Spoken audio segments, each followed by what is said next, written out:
বিসমিল্লাহির রহমানির রহিম। বাংলাদেশ জামাত ইসলামী ভোলা সদর এক আসনের ভোলা সদর উপজেলার ভেলুমিয়া ইউনিয়নে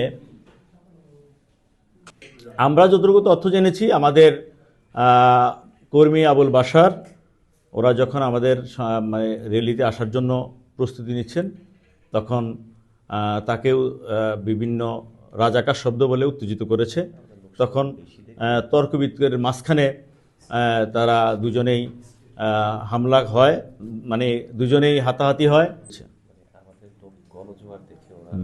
এবং আমাদের ওনারা দীর্ঘদিন ধরে ময়দানে আধিপত্য বিস্তার করেছিলেন। ভেলুমিয়াতে আধিপত্য বিস্তারের চর সহ নানা লুটতরাজ করতেন।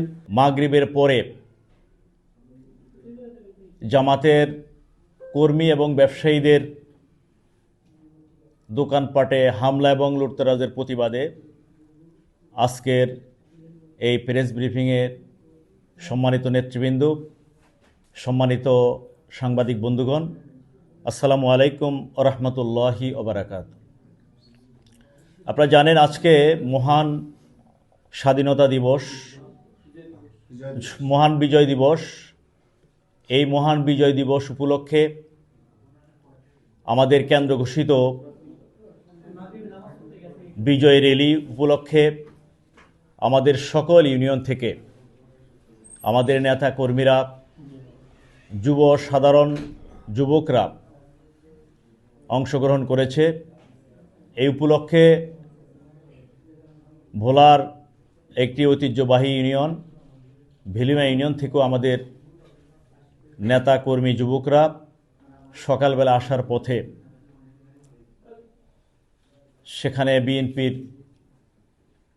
কর্মীরা আমাদের আবুল বাশার নামে একজন কর্মীর উপর অতর্কিত হামলা করে। আমি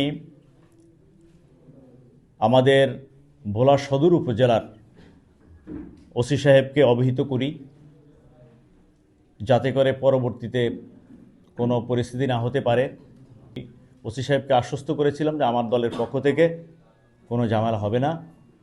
কিন্তু আমরা দেখলাম মাগরিবের নামাজের পরে আমাদের কর্মীরা যখন নিজ নিজ ব্যবসা প্রতিষ্ঠানে অবস্থান করছিলেন, ঠিক তখনই ইউনুস কমান্ডার, জিলন, হাসনাইন এবং ইসরাফিল মাস্টার, রাশেদ সহ প্রায় 1.5 থেকে 200 লোক একত্রিত হয়ে আমাদের আব্দুল মোমেন ভাইয়ের, আমাদের কর্মী, তার নিজ দোকান আমিন সুজে বসাচ্ছিলেন, সেখানে অতর্কিত হামলা করে এবং সেখানে তার দোকানপাট ভাঙচুর করে, লুটতরাজ করে।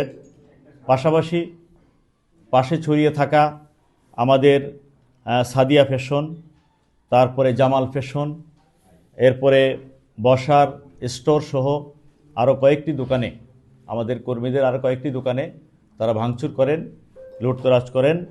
পাশাপাশি সেখানে আমাদের কর্মী আশিক, পিতা আব্দুল নূর এবং আমাদের কর্মী আকাশ, এরপর আব্দুল মোমেন, আমাদের কর্মী মোহাম্মদ রিয়াজউদ্দিন, জাকির হুসাইন এবং মাসুমের উপরে অতর্কিত হামলা করে তাদেরকে গুরুতর আহত করেন।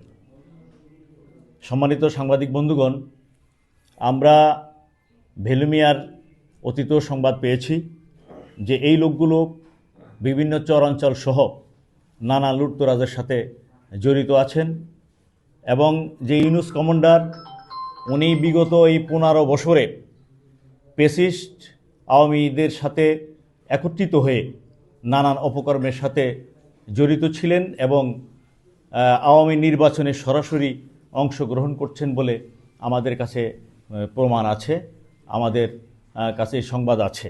আমরা আশা করেছিলাম যে প্রশাসন যেভাবে আশ্বস্ত করেছিলেন, যদি যথাযথ সময়ে যথাযথ ব্যবস্থা নিতেন তাহলে এই ধরনের ঘটনা ঘটত বলে আমি মনে করি না। এখানে প্রশাসনের, বিশেষ করে পুলিশ প্রশাসনের দুর্বলতা আছে বলে মনে করি।